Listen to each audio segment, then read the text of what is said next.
stroke. I got a new made-up score that I'm going to talk about and some literature review. If we get to helmet removal, you know, maybe, I doubt we will, but we'll see.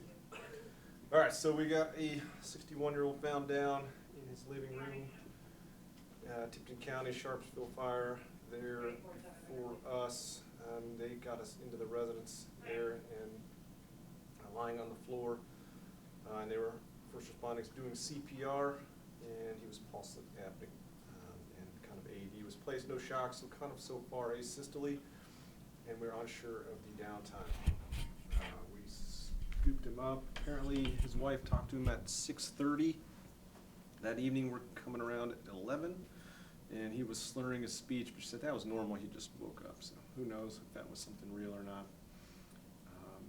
Probably. So we got him packaged, put him on Lucas, and started epinephrine.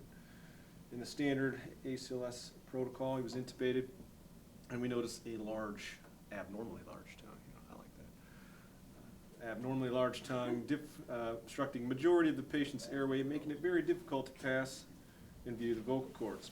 They did the burp technique, which is not burping the patient, but which is good, and the patient's epiglottis was able to be visualized in the tube and inserted. So kind of a tough intubation. And we got it to 24, started, kind of continued normal ACLS treatment. In cardiac conditions, kind of the standard, he's got heart problems, I don't know, take him to the hospital. So we continue CPR. Basically, he makes it to the hospital and was dead. So he never really turned around. He had 58 minutes of total resus. But kind of a good intubation with getting a Lucas mechanical CPR seems like even harder to intubate than a standard CPR. I don't know. We're going to talk about mechanical CPR if we get to it. But a bougie, anybody use bougies? Are they on the truck? We got a bunch of them? Yep. Awesome. Do we use them a lot or a little or just sometimes? Reach for them when you think it's bad. Plan C. What's that? It's Plan C. Plan C? All right, that's kind of what I do. There's some evidence that shows that maybe we should do something different. So these are our cardiac arrests. This is one of them. He didn't do so well. His initial pH was 6.5, and I kind of ran it for another 10 minutes just to kind of peace family. Other arrests were a 84 that collapsed who had a witness possible seizure, and then was DNR and discussed med control, and we stopped. And then there was a 78-year-old who was found in his recliner with a bunch of coffee cups and everything spilled, so he had a little struggle, and then he was... Can you go back a second just about the bilateral EJs? Because I thought that was never supposed to be done. Here? Yeah. Like I thought you were never supposed to do bilateral EJs. Second IV and each, I don't think it matters. There's a 14 EJ on the right. And then I don't know why you need 2 IVs. Yeah. I was taught that you were never supposed to because of that. I think in like a dead person, it can't hurt them anymore. So if you really need like 2, you know, for like you're giving multiple meds, but really you're going to be giving epi. So I don't know why you'd need 2, unless like you thought one blew or wasn't sufficient. Maybe you just pull the other one out, put the other one in. But you know, EJs are just big peripheral lines, and they're not really scary. So I don't see a problem with it if you're having one and you needed another and you just weren't sure about it. But this shouldn't need it, you know, in this case. But probably shouldn't do it on somebody that's like awake and you're just looking for access, you know, because then you could potentially, if you hit like both IJs and you get some stroke or something, you know, be bad. But really, I don't even see a physiologic issue why that'd be a bad thing. Okay. When I was taught EJs, they just told us never to do like both EJs. I'll have to look it up. I've never heard anything about it, you know, to what could happen. I mean, if you blow it, you blow it. It's, you know, you have majority of venous drainage from other things. And I don't think it's a huge deal. In an arrest situation, you're just trying to get access. And this one doesn't bother me.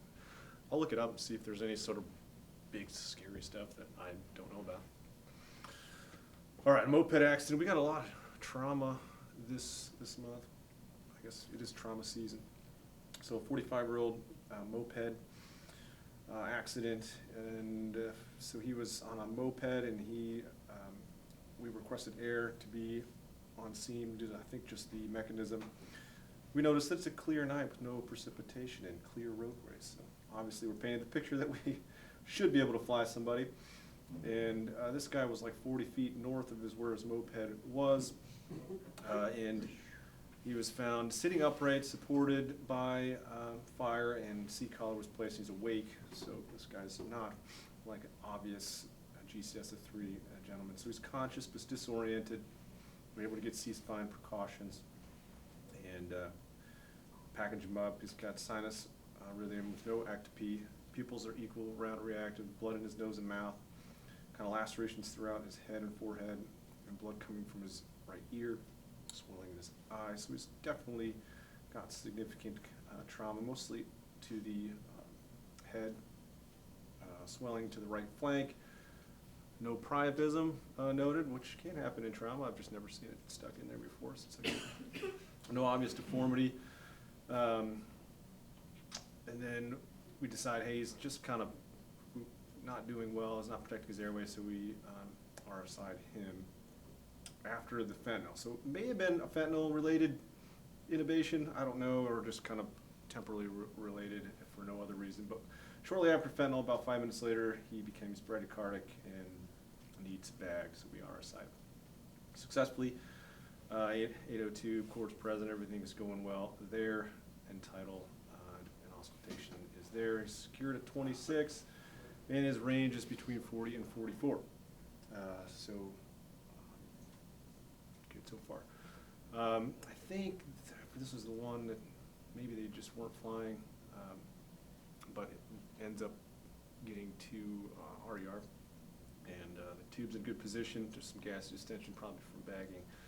And on the initial x-ray, we notice scapular fracture, which is usually a high mechanism fracture. You don't tend to break your scapulas unless you do something pretty bad.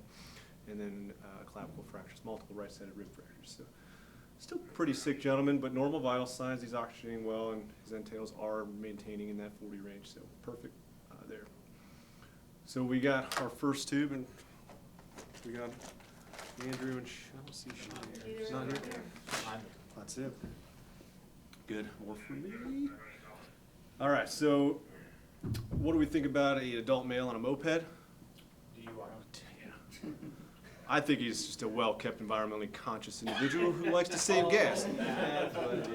But his alcohol was 347.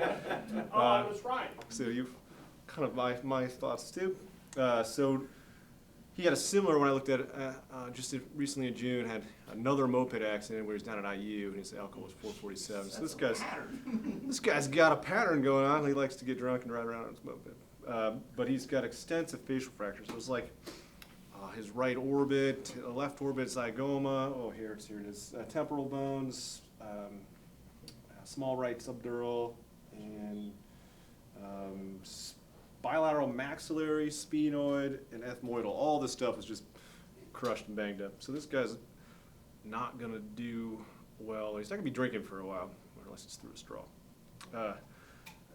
But if you were, and here's this kind of basically extensive rib fractures, 3 through 7 on the right, a scapular fracture, clavicle fracture, subdural, these are both small subarachnoid, a rib contusion, and a diffuse axonal injury noted. Which one of those, if you could exclude one of those injuries, if that was you, which one would you say, I don't want that one for sure? If I mean, I don't. Diffuse axonal injury. Yeah. I mean, this is basically shearing of your brain, so you kind of, all of the axons get kind of sheared. You generally don't see it right away, but when you see it on x-ray up front, or a CT up front, usually you're going to be pretty severely brain injured. It's a diffuse injury, so it's not like just the blood can be drained and you'll be okay. So a lot of times these people are neurologically injured and severely slowed or whatnot. It's kind of a general decrease. A lot of them kind of end up looking, for lack of a better term, retarded. So it's not a good injury to have. All these other ones you can get corrected, but this one you kind of end up being a little bit slow. So not flying for some reason. Spent 2 hours here at Howard trying to get stable. Was given rock right before transport for airway protection, and he was selling propofol and fentanyl for sedation. So his blood pressure remained stable. Unfortunately, all of the Indy places were unavailable, which is kind of hard to do. Trauma diversion, it is really foggy that morning. Okay. Well, so was it diversion because nobody was taking trauma or nobody was flying? Both. Both. That's what I thought. So then we kind of thought about Fort Wayne. I've never seen this happen here. I don't know. Does it happen? It's not that far. Has anybody taken anybody there from here We have enough for trauma? that type of trauma. Yeah. So, you know. Flown them up there, but I haven't. Yeah, I mean, because Lutheran comes down, they're kind of situated with them and they take them back. So I don't know, maybe we can, and this is more of a provider issue on our end, because I don't think we knew about it as a possibility. We just think about Indy, so, you know. The other night, we had a stroke in here, and Krista wanted to fly it, well, it's when storms were coming. So I said, well, what about seeing if we can go to the north? Yeah. Parkview does do all that with the Okay. stroke, I mean, with the interventionalists and all that too, so. Is that Fort Wayne, Parkview? Yeah. So Lutheran, Parkview is two separate things? Okay. Because she called up there and said, you want the interventionalist right now? I'll put him on the phone. Yeah, so I mean, I just need to tell people that this, I was kind of getting a sense of this, how often does this happen, and maybe Just, you know, for future, if you get, it's a very good idea, and I need to kind of and I inform know it's not other people. conveniently close, but. Well, I mean, what is, like 20 more minutes than downtown, something like that? I mean, Sitting in the yard. I don't know, this is not a good place to spend your hour of, you know, trauma resuscitation, you know, is here.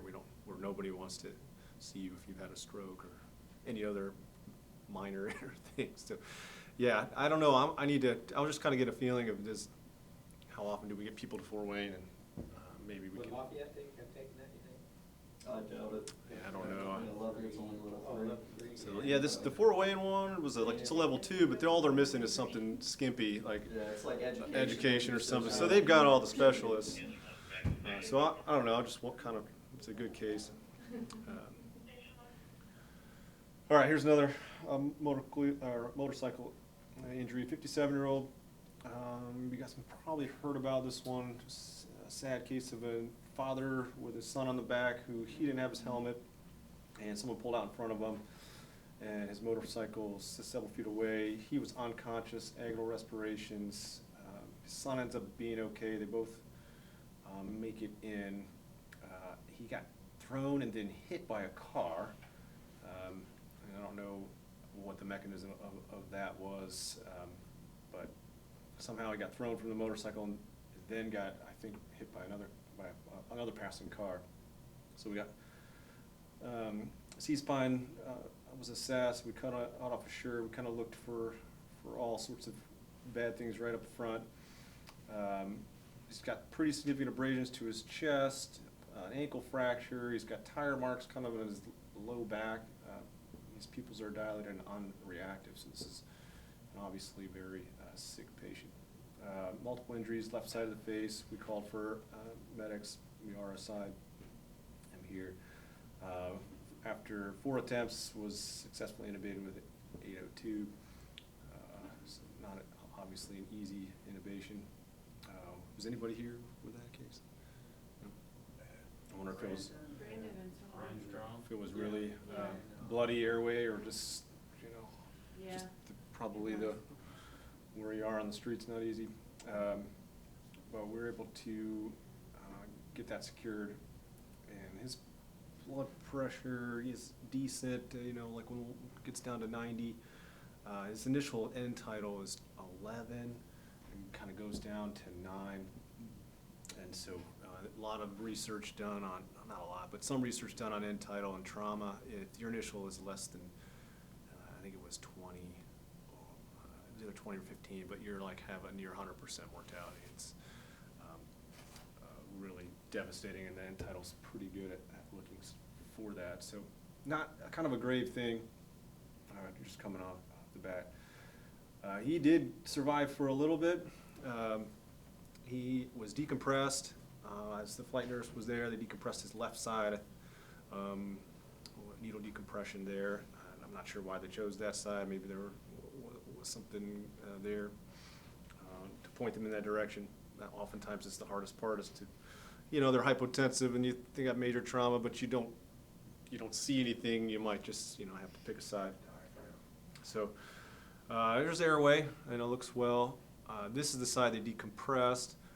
This here is subcutaneous air. So if you see, normally on this side you see kind of just nice, clean, kind of like just normal stuff here, and you got all this air, so it almost looks like lung on the outside of the chest wall. In that subcu air, you can see this rib just is totally off, and this one too. So those are, when you see these are posterior ribs. You always think of it, like I always used to think of these as anterior ribs when you're looking at them. But these coming off the spine are the posterior ones. So that's, from the back. So pretty significant trauma here. Not a huge, pneumothorax there. He did have multiple VFib episodes in the ED, and his abdomen kind of got real distended, and you think it even went down into his pelvis, like something was just bleeding horribly.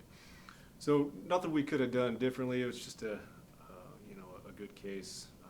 We did get the airway there through, so a good intubation. And we got Brandon or Michael here? No, we got nobody here. Well, it's good too. So no improvement. Obviously, we called the code pretty quick. So any traumatic arrest really is blunt trauma is really hard to come back from. So in the first 10 minutes, if they are down, most of the time they're not going to come back. But good resus, good intubation, difficult case to deal with the child there. So we usually deal with things. I mean, most emergency room people and EMS folks are kind of jokey and jovial, and kind of that's how we get rid of stuff. But stuff can stick with you for a while. So talk to your psychiatrist about stuff, I guess. 56-year-old altered mental status after a fall. Female fell, is now altered, and met at the front by a male who directs us to a bedroom. Female's there. She appears to be wet and lethargic, having periods of spitting and making noise with her mouth. So that's kind of weird. I like the term wet and lethargic and spitting. I guess that's kind of how I like my people. Spitters and shitters. Says she was acting fine last night when she went to bed, and she just moved in with him, so obviously this is kind of peculiar to begin with. Dex skits is 118. We repeated at 159. Then repeated again at 126. She is diabetic. I think we were really trying for this to be hypoglycemia.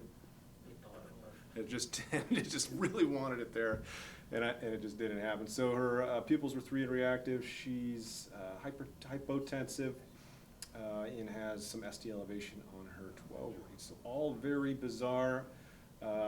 She doesn't answer a lot of questions and says her neck hurts. We give Narcan just in case because of the peculiar situation, but they deny drug or alcohol. And so kind of, she's a depressed diabetic, low blood pressure. Here's her EKG, and yeah, there is some kind of ST elevation here inferiorly. Don't see reciprocal stuff, so may just be her. And then you see these little waves right there. If anybody know what those waves could be, I don't think in this case they are, but when you see little upticks right after the QRS called Osborne waves, you see that with low temperature and a lot. I think her temp was actually normal. But interesting presentation, and when she got to the ER, she kind of got some fluids. Her pupils, we look back in the charting, they're chronic. One's kind of chronically big. She ends up having some kind of mental kind of retardation, a little slow to begin with, so she's not easy to evaluate. And so, I don't know. She had a lactose lister 2, and it was 1. ST segments did not have any dynamic issues. So it's a good no call. And what T-wave inversion here on what lead would make that more worrisome? We talked about it, I think, a month or 2 ago. T-wave inversion in AVL. If you see almost always inferiorly, AVL is going to be down. So if you don't see that, it kind of makes it a little less consistent with a STEMI. So if that was inverted, then you kind of be more of a heightened awareness of possible STEMI. She ended up going home the next day, and they were like, I don't know, you're fine. So it was a bizarre case, and maybe a seizure, kind of had that blowing, spitting, kind of altered thing, but I never had a seizure again. A gunshot wound to the chest. This is a 25-year-old self-inflicted gunshot wound. It says to the abdomen. Respond lights and sirens, and we see a gentleman in the street lying on his back, and his shirt is soaked in blood, and the chest area. He's able to speak in full sentences, and over his left shoulder there is a wound, anterior and posterior left shoulder. No crepitance noted. It's oozing blood on the anterior side, and we notice kind of stippling and burns to the anterior side. So kind of a close range self-inflicted wound. Seat collar was placed for precautions, and bulky dressing Coban, and was taken to the hospital. He states he wants to end it all, and obviously that's a pretty good attempt, although I think you could aim a little bit better. I mean, it's, Where's my heart at, Doug? I don't know, come on. It was a really, I don't know, it was a really good attempt. So he was drinking before, and we brought him in. His blood pressure, everything's normal, his hemodynamics are good. And one thing to state is you don't need seat collar. You don't have to waste your time for penetrating injuries, so unless you think he fell, and in this case he's found on the street, so it's not unreasonable. But if you think of just penetrating, you don't have to do it. Here's his x-ray when he got here. You don't see any actual, down lungs. His wound was kind of up in here. So you try to think of the trajectory of the bullet from where it enters and where it left. And from the description, it's kind of both, right through the shoulder. Most of the time with bullet wounds, you'll see some scattering of fragments of the bullets. You don't see any of that here. So no metallic foreign bodies. It's kind of weird. If you look real close, there's a little bit of kind of abnormalities through the shoulder, and it went right through this humerus. You just don't see it on this x-ray. But when they got to the Alpha site facility, they CT'd it. He's got an intra-articular fracture of the left humerus. When I looked through all their psych notes, they basically said he thinks he was hitting himself in the head, and kind of like he was trying to, I don't know. He wasn't very good, but yeah, I was trying to hit him, and then he like shot himself, or maybe that's what he said. Stupid, bad person. Yeah, so I don't know. Like, I think that was more for show, you know. Yeah. I mean, just move it over, put it in the mouth. Come on. That's the easy way to go. All right, we're going to go through the types of pneumothorax chest injuries since we had 2 cases so far. So spontaneous pneumothorax, we see this in long, thin kind of people where they just have a deep inhalation, sometimes extremely spontaneous without any sort of inhalation. A lot of times it's marijuana, and they just have spontaneous pneumothorax. Most of these are traumatic. So closed, there's no wounds. It's usually traumatic, so you fall. The thought is you either rupture or break a rib and it pokes the lung, but I think it's more of just a squeezing kind of barotrauma and just pops like a balloon. Closed pneumothorax, more likely to have tamponade or tension characteristics. Open, depends on the size. So if the size is very big, you're most likely not going to have tension because it's going to enter and exit that wound. If it's bigger than a penny or somewhere close to that in adults, you start getting a sucking chest wound where air can enter and leave as you breathe, both inhalation and exhalation. So this is a pneumothorax on x-ray. So here's your lung tissue, and this is all air. And you can see airway over here. So that's tension characteristics. Everything's kind of pushed this way. You guys don't get the benefit of getting an x-ray, and from all our teaching, we shouldn't ever have this x-ray. We should have decompressed them by now, but I've certainly seen it in cases I've had because sometimes they're not in dire straits. But you shouldn't ever see that because you should have decompressed them by now clinically, elevated neck veins and everything. We don't have these, I'm assuming. These. Yeah, we got them? Yep. These same one with the little. It's similar. It's got a one-way valve. Yeah. Does it It's the halos. close all the way around though? Yep. Okay. They work good? I mean, as far as like stick good? Yeah, I put one on. Because I think the 3-way ones where they kind of, you just put it on there and then just tape everything, it just stinks. We've got ones that are just like a full seal, and then ones that have the vent on it. Okay, good. But the seal's all the way around. Good, good. So flail chest, so this will move paradoxically as you breathe in, that goes backwards, you breathe out, it comes forwards. Really, this is just a bad injury, and it's going to end up needing something like that. So that's on their ribs. It's going to actually need cardiothoracic surgery. it's like braces for your ribs, because in the end, it never heals as it's always moving, and they're extremely tough cases. Always going to be involved with contusions and other bad things in their lungs, so they're going to need to be tubed most of the time. I don't know if this will work or not. Oh, sweet. Here's an example I found on YouTube. You can find anything on YouTube. We're sorry. Don't enable? Should I enable? I'm not going to do it. So, Oh, yeah. so kind Oh, of, yeah. it's pretty obvious, you know, like, that's not right. So, yeah, so most people were going to buy a chest tube anyway, just to make sure that you evacuate everything out of there, but kind of gnarly. I don't think I've ever seen one quite like that. They're usually a little less obvious, you know, to me, but I just thought it was kind of cool. So they're difficult surgical repairs and really a harbinger of just bad lung injuries, usually bad contusions and everything. Hemothorax, so you know, the same kind of person. If you saw a bunch of white on one side, you think it's blood. About a quarter of the time, they have pneumothorax associated with it. Almost always, they have other extrathoracic injuries. And you have a lot of blood vessels that kind of go in throughout all these ribs. They kind of all come in right in here. They tend to bleed inside on the kind of near the mediastinum. So they're really hard to tamponade and take care of. So what we do is put a chest tube in, and if 1,000 mils come out right away, they need to go to the operating room and kind of tie off and cauterize these vessels. Or about 500 the first hour, and these are debatable depending on what trauma people say, and 200 mils in an hour over the next 2 to 4 hours. So depending on how much bleeding is coming out, we decide whether they need to go to the operating room.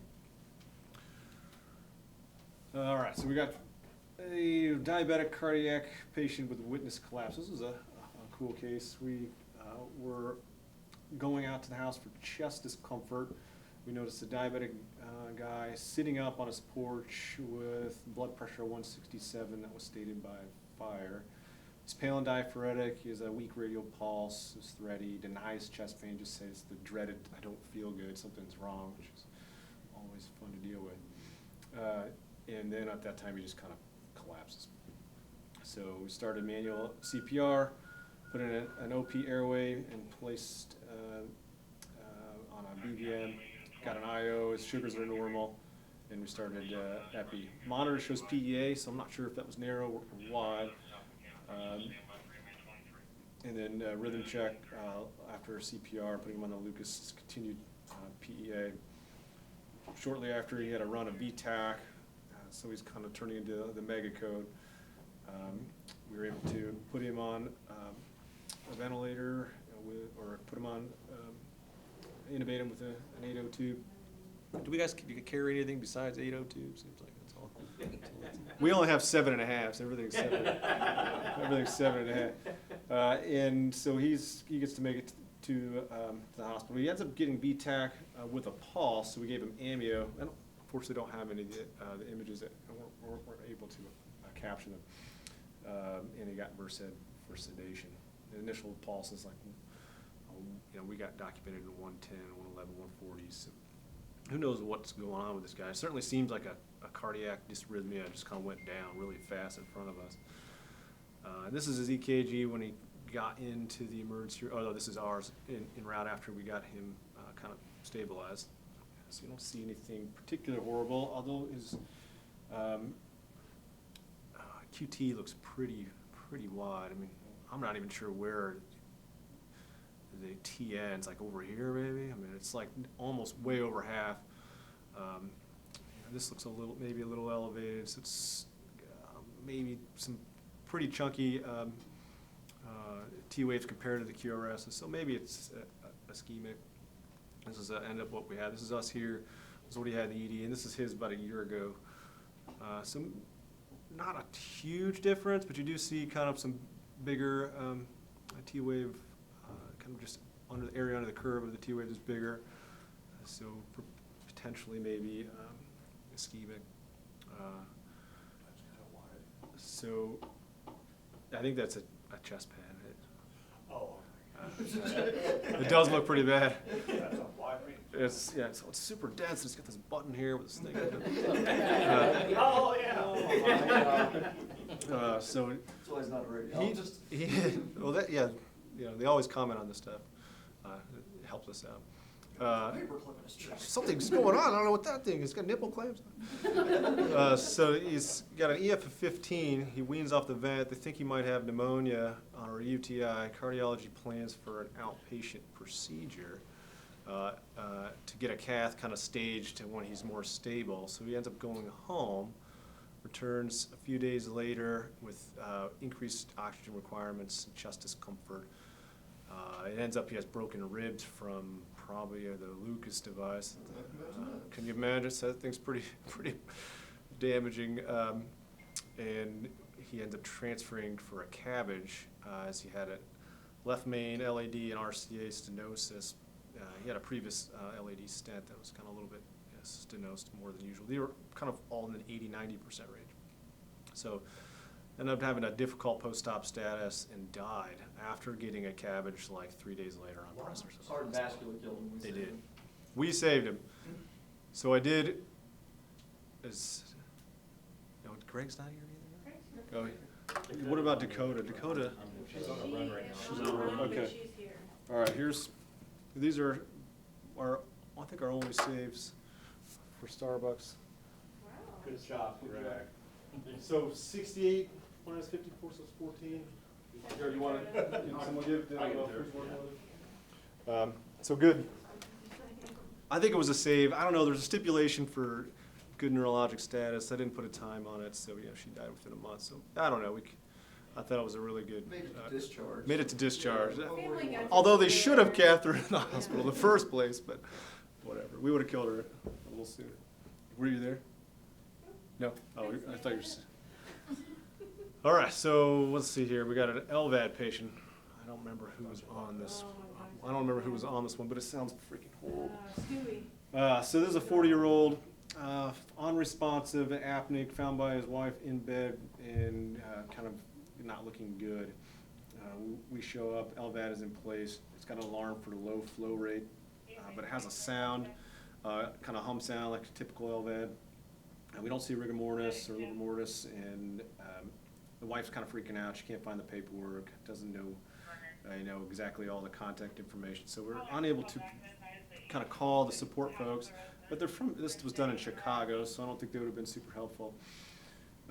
We noticed asystole and then kind of a periodic Y complex rhythm. Had a copious amount of emesis, and we were able to suction that and then again intubate. And we had direct visualization of the cords, tube pass through the cords, no leaks. And then I think end tidal was 80, and patient ventilated to obtain end tidal of 3540. I see that a lot in notes. I don't know what that really means. I think you just ventilate normally and it should come down. So I don't reiterate, don't have to hyperventilate. People that are hypercabic, just do it normal, it'll come down. If you hyperventilate, you might kind of increase their intrathoracic kind of pressure and decrease venous return. So just ventilate normal, it'll eventually come down. You can tolerate some hypercapnia. It's actually relatively good if you're hypoxic. So we secured that. En route, the end tidal drops to 11, and LVAD is still alarming, and end up getting into the emergency room. This is 7:50 in the morning. So he was in bed for some time. We're not exactly sure how long he was down. Here's the LVAD. That's the actual picture of it. It comes out the bottom here and is redirected up to the aorta. So that's kind of where the LVAD goes. I haven't seen many of those. It almost looks like the thing that goes on the back of a bag valve mask, your capnograph thing. I don't know. But that's the actual inside and kind of takes blood out, pushes it around. So it's hard to assess these folks. Your automated blood pressure cuffs really don't work. The map, although maybe okay when it comes out with like a mean arterial pressure, you can kind of use that. But I think what a lot of people do is just try to get a kind of a manual. As soon as you hear that first flow, it's your systolic. You're going to be shooting for like a map of like 50 or 60. You can give fluids. It's a little harder. You sometimes have to push them through a syringe. You'll suck them up and push them in because it doesn't go in quite enough. So you can still monitor end tidal. It should be good in this case. It kind of decreased quickly. Upon arrival, the ED doc looked and thought maybe it was an esophagus, so was re-intubated. So I don't know if, 80 was pretty high. So I don't know if maybe we lost it with kind of moving over to the ED bed. But here's his initial pH is done twice. They can't even register a pH. They're just like inconsequential. Like, I don't know. CO2 is unreadable, his pH is unreadable. So he was transferred to St. V's, and they just pretty much called it when they got there, which is unfortunate. But really hard to call this. It's like somebody's that's kind of got a pacemaker, and it's like pacing them, and so they're getting some return. But this guy had a CT of his head that did not show like a horrible anoxic brain injury, which is usually delayed. But this guy could have had a delayed presentation, so they called it as soon as they got to St. V's. LVADs are horrible to take care of, but I think we did a good job. You know, you want to get all the materials, collect everything, try to call the folks, and really, they're just a little different animals. You want to hear the hum. You can do CPR. It's really not, at that point, it's going to be pretty much over. But if you think that it's not working, especially, you can do CPR. But most people advise just no CPR at all, especially if it's working. And then if you're going to shock somebody, a lot of times their underlying rhythm is horrible. You know, it's going to be VTAC, like baseline, so you can't really go off that. But you can still shock them. Just don't put the pads over their device, or a lot of times they're going to have a pacemaker too. So kind of have tricky pad placement, like the guy right there in the middle. All right, so tube conformation. Remember that 83% of the time, you know, you're going to see condensation in the tube so like 20% of the time you're not. Anesthesiologists under ideal conditions for breath sounds are going to miss it 16% of the time. So this is why we use waveform, but it doesn't do well as a one-time issue. And that's what I do. A lot of people do. You look up, you see that nice waveform, and you feel relief, but it is a continuous monitoring. And so nobody really knows how many times we miss these, but you know, somewhere between 60 and 100%. It's way better on end tidal. You have to see the waveform. It has to be a good waveform, and has to stay that way. And this guy could have just had a horrible hemodynamics and has nothing to do with the intubation. And then he just got intubated because we didn't know what else to do. But his end tidal was 0 when he got here, so probably was dislodged, which is transfer. Here's some examples of what we see. Sometimes when you intubate somebody and it looks reassuring, but it's just above, you know, the airway. So you'll get these waveforms, and it'll slowly drop off over 5 or 6 breaths. So if you kind of have to give it a little bit of time to see and make sure it's in. So don't see one. Look over at about 30 seconds to a minute, if not longer. And every time you move the patient, make sure it's okay. All right, here is the Arbiter assessment of stroke signs and symptom scale. This would be the giant moneymaker for retirement. This is how I'm going to make my money, the ass. We're going to do this ass score. Now, this is a complicated, unvalidated, never used until now system of assessing stroke patient, not to be used alone for any determination for anything. But this is kind of what I kind of do, you know. So there's positive factors and negative factors, and there's all these stroke scales that just, I think, are hard. And I'm seeing you guys use the race score a lot. What is making you? Yes. Like it just comes up and says you have to do it? If you put it in as a stroke, yeah, then it makes you fill out the assessment. Is that new? The last few months. Okay, I've just noticed it this month. Yeah. So greater than 3, you know, pretty good likely to have something inside the brain, less than 2 unlikely. So this is my scale. Here's the ones we typically use. You know, your Cincinnati stroke in the race scale here. This is relatively new for a lot of people, as well as myself. I'm trying to use it in the ER just so I can get an idea of how good it is.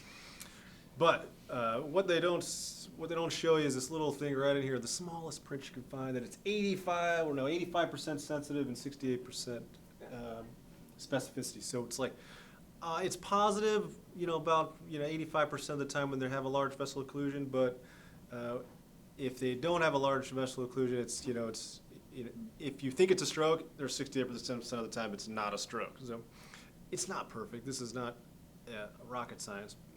You're not going to be able to know they're having a stroke. I think what it does is give you an idea this is supposed to try to figure out is, do they have a big enough area of brain involved that they may need thrombolectomy? That's how this is being designed. So this isn't designed to see if they're having a stroke or even to discern whether they should get TPA. It is really just a scale that may end up being used to decide where we transfer people. But it has never been validated to shown, especially in our situation, we don't have a stroke center to go to. Like we can't potentially go down to India with somebody, but I think you want to get a CAT scan faster. And here, so I'm going to bring a few examples of strokes we had this month. This is an 85-year-old sitting up in his chair. He was playing video games at a bowling alley. I think it was in his assisted living, which I want to end up being in. And he stumbled in his chair and noticed unable to move his right side. He's got aphasia, right-sided paralysis, and right-sided facial droop. GCS is 11. He's unconscious and awake and alert. Airway's good. Cincinnati stroke scale positive, and his race score was 9. His glucose is good, sinus rhythm on the monitor, and pressures are actually on the normal, kind of lowish side. CT, no CVA, no bleeding, so we gave it to TPA and transferred him. He ended up having an M1 occlusion. This is that's proximal MCA, so they can go after that. And he got a thrombectomy at 560. This was 7. I don't know what this. That can't be right. There's no way. 3 hours later. I think it was. Well, this is at 17. That can't be right. Well, the I think it was say at like 2 That 2 bottom one was o'clock. probably a transfer. Oh, that's the transfer Oh, one. yeah, Yeah, that's the sorry. transfer one. So it's 2. Yeah, that's the transfer one. But still, That's pretty fast. How did they beat? yeah, there's no way that they arrived after. That was Is it that was in the like daylight notes. savings time or something? They really were padding their numbers. Well, anyway, he got a thrombectomy and did really good. So, I mean, how many times does that happen? I don't know. Not often. Here's his AST score. He had an AST score 3, so that's good. I mean, I think you should get all that good stuff. Here's the kind of what I kind of typically do. And the only reason I bring this up because it's complicated and doesn't, this is what you kind of think about. So this guy has typical unilateral weakness. It's one-sided, right arm, right leg, right side of the face.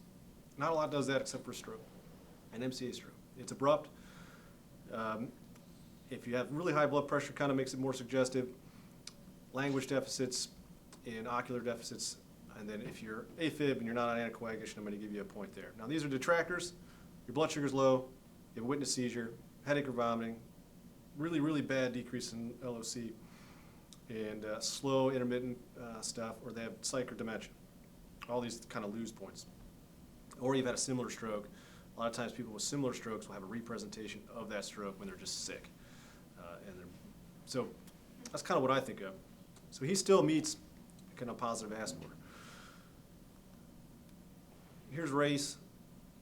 He had a race score of 9. Typically, he had a positive aphasia, positive agnosia, or nausea, I don't know how to say that. But you can't really have both, so you got to pick one. So in this case, it was right-sided symptoms, so you're going to go for aphasia. So really, it's more like 8 or 5, 6 or something, but it doesn't really matter. It's over 5. This is kind of a really high race score. But just know that you do the motor, you do the face, you do the motor leg, head gaze, and then you pick one of these, and you have to. And then you don't add them all up because you're always going to be pretty high. Most of the time, these things are going to be negative.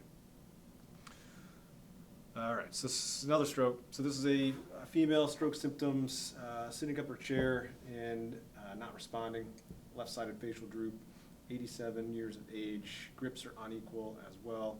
Family reports 3 hours ago, took a nap and was doing okay, and then was noted, was going to go out to eat, was unable to stand up. So we don't have a great time frame.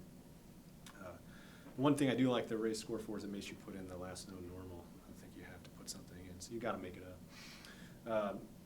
Vital signs obtained, reveals AFib, this is chronic, and pinpoint pupils, and I can't remember if she got an arcane or not. She's uncoumated for the AFib, she's demented, and blood pressure's pretty high initially. So here's our race score on the bottom. Severe facial palsy, multiple, or arm, leg, gets points for that. And absent head gaze, does have agnosia, so maybe had some neglect with that. Now, which side of symptoms does she have? I can't remember. It's the left side, so yeah. So then we should kind of look at the agnosia, so maybe she's got right-sided neglect. Usually it's opposite the side of her stroke symptoms. All right, so race was 5, then her ASC score was 3, and she improved in the ED. They thought she had a UTI, but has scores and symptoms that should have a stroke, but she ended up doing fine and going home the next day, or next few days. So she had a UTI, bizarre. This is a real difficult case. It kind of highlights how often these are complicated. And so when something's complicated, it doesn't make sense, you make up a new score. So I made up the ASC2 score. Yeah, because she's on anticoagulation, so she loses a point for that. So now she meets no ASC requirements. So we had to adjust the ASC score right up the front, right up the back. That's a bigger ass. It's a bigger ass. So, we're going to now do this one because it makes my numbers look better. All right, so here's a speech issue, maybe heat exposure. We're called to a guy that was in his barn cleaning out there all day and had difficulty just getting his words out. Family noticed that he was just not able to find the right words. And he was awake and alert, he was following commands, and he had a negative race score, no JVD, no really extremity injury, extremity issues, and we do notice that he's hypertensive, and otherwise no facial palsy, no arm palsy, no leg palsy, but we do I'm going to give a point for aphasia because he's getting hard to get the words out. He ends up getting TPA in the emergency room for a race score of 0 to 1. So not always is this accurate. Remember, race is for large vessel occlusions, and TPA can be used for the smaller ones, and it's probably better for the smaller ones. But the ASC score is 3, so the ASC score is better than the race score. So this guy doesn't have the typical features, but he does have abrupt change in function, blood pressure readings that are high, and new language issue, and he doesn't have any detractors, so he still has a 3. And what we discussed with neurology is that when he did his NIH score, he couldn't read some of the films, he couldn't recognize some of the images, which kind of helps us hone in that there may be some sort of issues, thinking and spatial recognition and all that good stuff. So it was a kind of bizarre stroke, but they thought that his speech was so bad that we might as well try TPA because he's going to be debilitated in a sense. So no large vessel occlusion on his initial CTA here. Obviously his first CT didn't show any bleed, and his CTA showed this kind of bizarre vascular structures I thought was venous, collaboration of vessels, and maybe normal, or a AVM, so arteriovenous malformation was possible. He ended up getting his TPA, going down to north, and actually did well. His speech is improving. I think he's still in the hospital, but he's nearly able to talk normally. So not always you have to have debilitating strokes to get TPA, and things like just speech may be bad off. So you can use any stroke scale you want. They're not perfect, but I like the AST. So really quick, here's your MCAs. Your internal carotids come up here, and they're going to go right in here. That's where most of your strokes are going to be, just because your internal carotids will kind of carry most of this thrombolytic stuff down this pathway because it's the biggest vessel. Your anterior carotids don't get as much because it's hard to make this bend and go up here. And then your PCA is down here, and this is all your posterior stuff. Most of the time, posterior stuff is going to continue to go up here into these kind of major vessels, and PCA looks a lot like MCA, which is good because they typically have the right-sided arm-leg features and all that good stuff. So these two are the most common, 1 and 3, and they give you kind of the same pattern. The basilar and vertebral stuff is really tough. So one-sided face arm leg usually, or arm usually greater than leg, and left is aphasia, right is agnosia. So if you know that, you're going to be able to look at somebody and be like, hey, you know what, I think you really are having a stroke, and they have to have a whole bunch of detractors in order for you to stay away from this being a stroke. We already kind of talked about this. All right, we only got 5 minutes. So we're going to go into some of these. What does this have to do with EMS? Probably not. Essential oils. Essential oils, yeah. It's aromatherapy, man. So the aromatherapy is new in emergency medicine. Have you heard about isopropyl alcohol, sniffing isopropyl alcohol for nausea? This is where it comes from. They did a study, and they took people, put them into 3 arms. You sniffed isopropyl plus Zofran, isopropyl plus placebo, so no Zofran, and then inhaled saline plus Zofran. Who did the best? The people that had the isopropyl. But this has already been studied a whole bunch in the anesthesia literature, and it's been shown to do some good post-op nausea. Sometimes they say that the effect is just as good in placebo, and sometimes it was not as good with isopropyl, but better for ginger blend. So if you guys are going to do something, get a ginger candle and kind of rub it up their nose. But I think this is decent in the literature to show. I mean, this is kind of what this study showed, is that their nausea decreased quite a bit just with the inhaled isopropyl. So if you're running on one of these chronic people that are vomiting all the time, and you're already putting an IV in, you got the little, pad there, just let them have that and slowly deep breathe, which might be the only reason it works, because they're doing controlled breathing. But apneic oxygenation, anybody know or kind of know what about this? So this has kind of been big over the last 5 years, and then we did a couple meta-analysis to show that this actually does work. So in these tough intubations that you're just not getting the pre-oxygen enough, put a nasal cannula on, crank it up to 15, put the mask on. If you have a PEEP valve on the BVM, just hold it there. And if you do that for a couple minutes, a lot of times that passive oxygenation will pre-oxygenate them enough to be able to intubate them without getting bradycardic and dying on you. It decreases critical hypoxia. Number needed to treat 9 and 16. These seem like bad numbers, but in medicine, that's really good. Number needed to treat of 9 to 16 is actually really good. That's aspirin. It's better than aspirin for heart attack. And then first pass intubation, number needed to treat of 16. So you'll get a better first pass. So use opting actions. The only problem would be, do we have enough oxygen containers? Oh, yeah. So Yeah, if you're in doubt, I usually do it before IR, so I just throw a just nasal cannula on. put a nasal cannula, crank it up, put them in a bag, and just cover their mouth for a while. Cricoid pressure, I'm just going to skip this one because it's pretty much dead. They did a whole bunch of studies on it. They did a sham procedure in the OR and had someone push Selleck maneuvers or cricoid pressure, and it did no better, and then you had worse views. Didn't decrease aspiration. So if anybody's doing this, it kind of died about 5-10 years ago. You don't have to. Nitroglycerin, we'll go through this pretty fast. Basically, all this says is that you can give nitroglycerin to anybody with suspected ST elevation. The weird thing is about half the people got it, half the people didn't. About a quarter of the people get hypotensive no matter what. So those compared with nitro that didn't get it or did it, both got hypotensive at the same rates. And then one other study,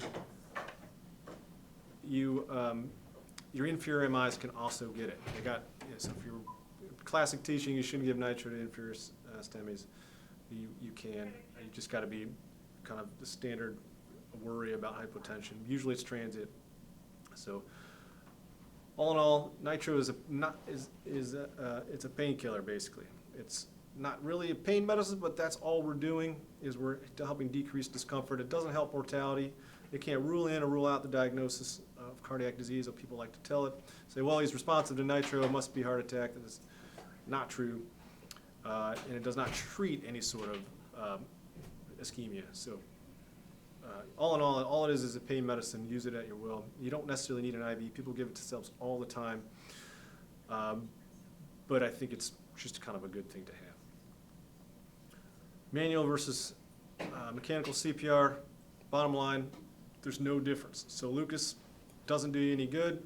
And if you look at a huge care registries, manual versus mechanical CPR, survival is actually better in regular compressions here. So 9.5 versus 5.6 mortality. And this is So why are we using it? Well, it helps us out in certain cases. So long transports, you're in the truck, if they rearrest, you really can't do CPR well. You have limited resources, only a few people, or you're in a helicopter. So that it's a good bridge to PCI or ECMO in some cases. But just know we want to minimize lack of compressions. The setup time for this is a little bit long, and a lot of times people are kind of sitting there and you can't really do CPR while you're trying to flop on it. So I think that may be one of the potential harms. Despite all this, it may be the best thing to increase survival because of heads-up CPR. I mean, anybody heard of this thing? So this is a study out of Korea where they basically were taking people out of elevators and noticed that in Korea they can't fit them in there, so they were doing CPR in this position, and they were doing well.